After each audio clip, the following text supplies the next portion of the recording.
Thank you very much, Mr. Tzani. Now for 2 minutes, Mr. Monot. Monsieur le Président.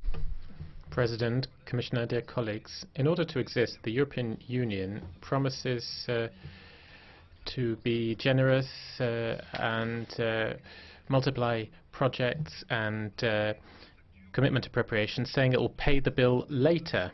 And today we see a big gap between the Union's commitments and the money available to honour them. 21 billion on average, and it relates to a huge amount of money in the 2014 budget. And we need to deal with this urgently now by amending budgets. And this shows once again that either in France or in the European Union, your macroeconomic model is inept and ruinous for citizens. Now, the budget continues to expand. In 35 years, it's expanded 15 times. And then Brussels gives lessons to member states by the Fiscal Compact and Stability Pact, where it's incapable of even provisionally managing its own budget and has a black hole of 21 billion euros. Now they're threatening suspending payments. Now, of course, that will throw the credibility of the European Union into question. If you want to give lessons, you really ought to be beyond reproach yourself. So what is the sincerity of your budget?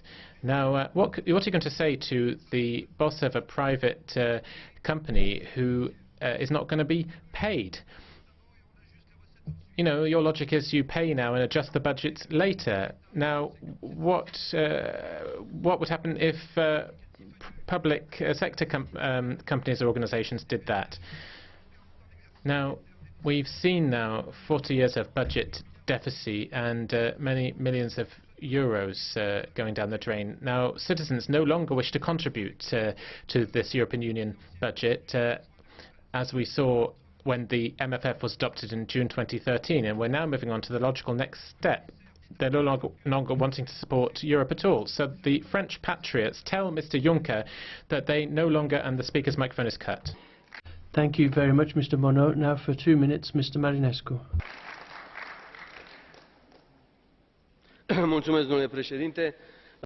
Thank you, President. At the end of 2013, the outstanding payments for the cohesion policy for programs from